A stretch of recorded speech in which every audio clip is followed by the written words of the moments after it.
One, two, halo! Kami dari kelompok 3, kelas 1B. Pada video kali ini, kami akan menampilkan topik berupa menentukan efisiensi detektor Geiger-Müller dengan simulasi red lab.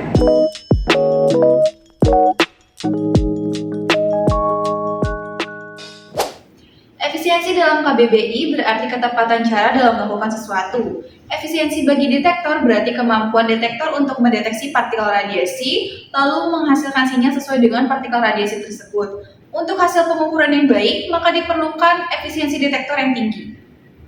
Penentuan nilai efisiensi yang dilakukan akan melihat bagaimana faktor geometri dalam hal ini jarak akan mempengaruhi nilai efisiensi dari sebuah detektor. Melalui video ini, kami ingin menambah kajian dalam bidang keilmuan fisika radiasi dan juga menambah wawasan bagi para penonton bertanya. Untuk mendapatkan efisiensi dari tabung detektor Geiger-Müller, maka rumusnya akan menjadi seperti ini. Nah, efisiensi sendiri merupakan jumlah ionisasi yang terjadi per 1 detik di dalam tabung Geiger-Müller dibagi dengan jumlah partikel radiasi yang masuk ke dalam tabung detektor Geiger-Müller per 1 detik. Untuk membuat eksperimen baru, pertama-tama buka aplikasi RedLab yang sudah terinstall. Kemudian klik Run, lalu akan muncul tampilan RedLab seperti ini. Kemudian masukkan username dan password yaitu demo. Lalu klik OK. Selanjutnya akan muncul tampilan seperti ini. Klik Administration yang ada di bagian atas kanan, lalu klik Create Experiment. Setelah itu, pilih gamma eksperimen, klik Next. Pilih sumber radiasi yang digunakan yaitu kobalt 60, lalu klik Next. Setelah itu, pilih jenis detektor yang digunakan, pilih detektor Geiger-Müller. Lalu klik Next. Lalu untuk komponen yang digunakan karena lebih dari satu, maka caranya ialah tekan kontrol dan klik kiri. Lalu pilih komponen yang digunakan yaitu ada amplifier, preamplifier, HV supplier, dan counter. Lalu next. Masukkan eksperimen name yaitu eksperimen penentuan efisiensi detektor Geiger-Müller. Lalu klik eksperimen sheet text, lalu masukkan tujuan dari eksperimen yaitu menentukan efisiensi detektor Geiger-Müller. Lalu klik next. Terus ini tinggal diperiksa semuanya, kalau udah benar langsung klik finish. Pilih file, kemudian select eksperimen, dan pilih eksperimen yang telah disimpan sebelumnya, lalu select. Kemudian susun instrumennya. Yang pertama ada HV supplier, yang kedua ada detektor Geiger-Müller, lalu yang ketiga ada preamplifier, yang keempat ada preamplifier, yang kelima adalah counter. Kemudian hubungkan semua instrumen ini dengan kabel, klik cables, pilih HV signal cable, lalu klik di HV in yang ada di detektor dan drag ke HV out yang ada di HV supplier, pilih preamplifier voltage signal cable, lalu klik di voltage amplifier dan drag ke port voltage yang ada di preamplifier. Lalu hubungkan semua instrumen dengan signal cable.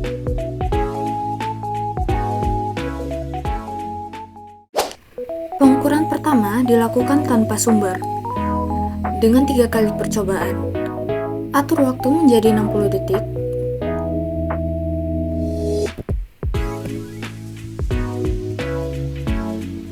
Dengan tegangan yaitu 1 kV.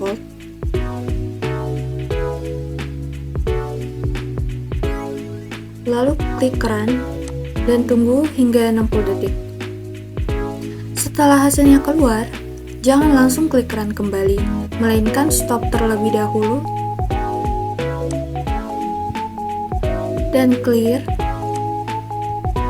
Kemudian run lagi untuk pengukuran kedua. lalu run lagi untuk pengukuran ketiga. Klik stop. Terus klik. Hasil-hasil yang telah didapatkan tadi dicatat kembali agar bisa dihitung dengan rumus yang telah diberikan. Atur tegangan menjadi 1 kV, lalu nyalakan HV suppliernya. Kemudian letakkan sumbernya, yaitu kobalt 60. Dalam pengukuran kedua ini akan dilakukan pengukuran dengan variasi jarak 5 cm, 10 cm, 15 cm, sampai 20 cm dengan pengulangan sampai 3 kali. Ini yang pertama 5 cm, sejajar dengan sumbu Y. Atur counter menjadi 60 second. Kemudian run. Saat waktunya sudah 60, klik stop dulu. Catat hasil pengukurannya. Lalu clear. Lakukan hingga 3 kali.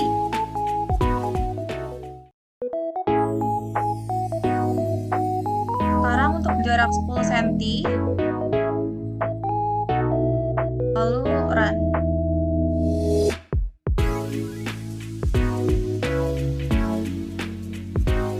Selanjutnya jarak 15 cm, klik run.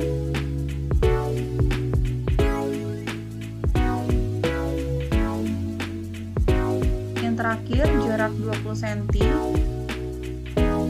run.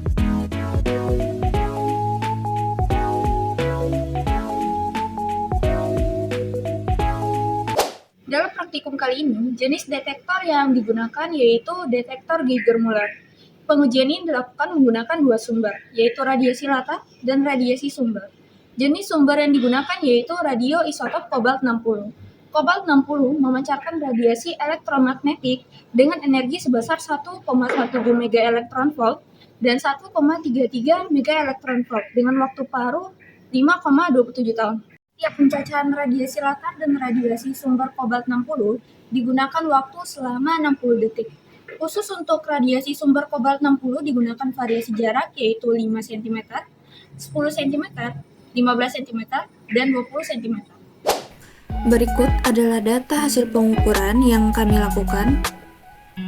Dapat dilihat di sini bahwa semakin jauh jarak, maka semakin kecil pula hasil pengukurannya. Selain itu, radiasi latar tidak bernilai nol, karena sejatinya di sekitar kita selalu ada radiasi dari alam maupun dari dalam bumi sendiri. Yang dapat dilihat juga nilai cacahan yang dihasilkan radiasi sumber lebih tinggi dibandingkan dengan nilai cacahan yang dihasilkan oleh radiasi latar. Hal ini disebabkan karena pada cacahan radiasi sumber terdapat bahan radioaktif yang menghasilkan radiasi, sedangkan cacahan latar radiasi hanya memancarkan radiasi yang berasal dari lingkungan sekitar atau instrumen itu sendiri. Pencacahan radiasi latar dilakukan menentukan cacahan bersih dari radiasi sumber yang digunakan untuk perhitungan nilai efisiensi. Kemudian, data yang didapat akan dimasukkan ke dalam rumus dan dihitung nilai efisiensinya. Dengan E sebagai efisiensi dari tabung Geiger-Müller, N besar ini adalah rata-rata dari variasi jarak yang telah kita dapatkan, yaitu ada 5, 10, 15, dan 20. Dikurangi dengan N kecil ini adalah rata-rata dari radiasi latar. Dibagi dengan T itu adalah waktu. Terus, di sini adalah luas permukaan sensitif detektor. Dibagi dengan 4pi dengan S kuadrat. S ini adalah jarak sumber dari detektor. Sedangkan Q ini adalah aktivitas sumber radioaktif. Di sini dengan variasi jarak 5 cm yaitu hasilnya 22.678 dikurangi dengan Rata-rata dari latar yang telah didapatkan yaitu 1659 dibagi dengan 60 detik. Terus dibagi juga dengan 2,5 kuadrat pi sesuai rumus. Dibagi dengan 4pi dikali dengan 5 kuadrat. Dikali dengan 54.877,801. Setelah dijumlahkan hasil di atas dan di bawah sendiri-sendiri dulu, didapatkan yaitu 350,31. Ini dari yang di atas ini. Terus dibagi dengan 3429,9 dari yang di bawah sini. Kemudian dibagi mendapatkan hasil 0,102. Di sini kami mengubahnya menjadi bentuk persen karena agar lebih mudah jika ingin dimasukkan ke dalam pembuatan grafik. Untuk langkah selanjutnya sama, untuk variasi jarak selanjutnya penghitungannya juga sama. Di sini kami juga melakukan perhitungan dengan rumus yang sama, tapi perhitungannya sedikit berbeda. Tapi dari hasil yang telah didapatkan itu nilainya tetap menurun. Di sini dapat dilihat yaitu variasi jarak pertama 5 cm yaitu 0,5669 pi. Yang kedua yaitu 0,4054 pi, yang ketiga yaitu 0,277 pi, yang keempat yaitu 20 cm 0,195 pi.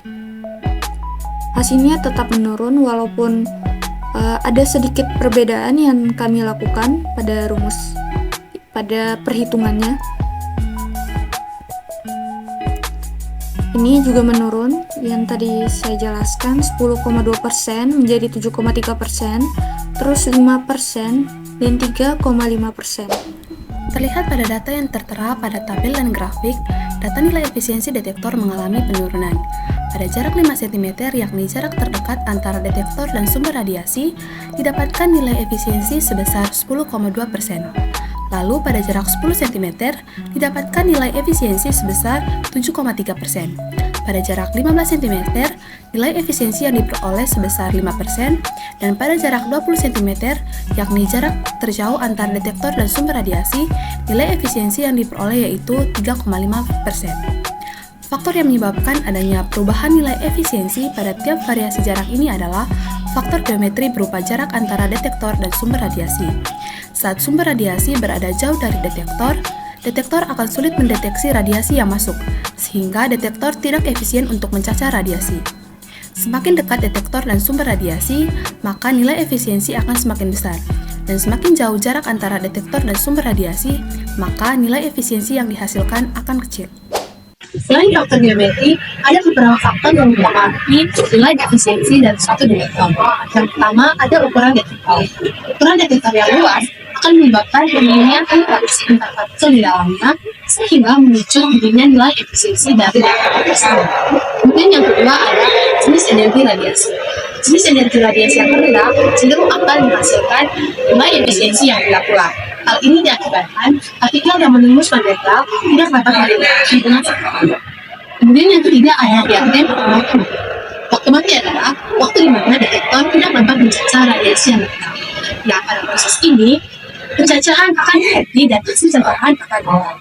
Karena pengenalan radioaktif bersifat acak secara temporal, waktu mati akan menyebabkan hilangnya nilai efisiensi.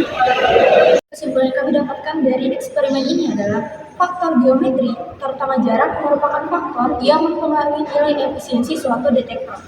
Semakin jauh jarak sumber dari detektor, maka nilai efisiensinya akan menurun dikarenakan suatu detektor tidak efisien lagi dalam menangkap sinyal radiasi. Saran yang dapat diberikan kepada anggota kelompok adalah melakukan eksperimen ini dengan variasi jarak yang lebih tinggi lagi, karena dalam eksperimen yang telah dilakukan sebelumnya jaraknya itu hanya sampai 20 cm. Untuk eksperimen selanjutnya mungkin bisa dilakukan sampai jarak 60 cm agar hasil pengukuran efisiensinya lebih akurat lagi.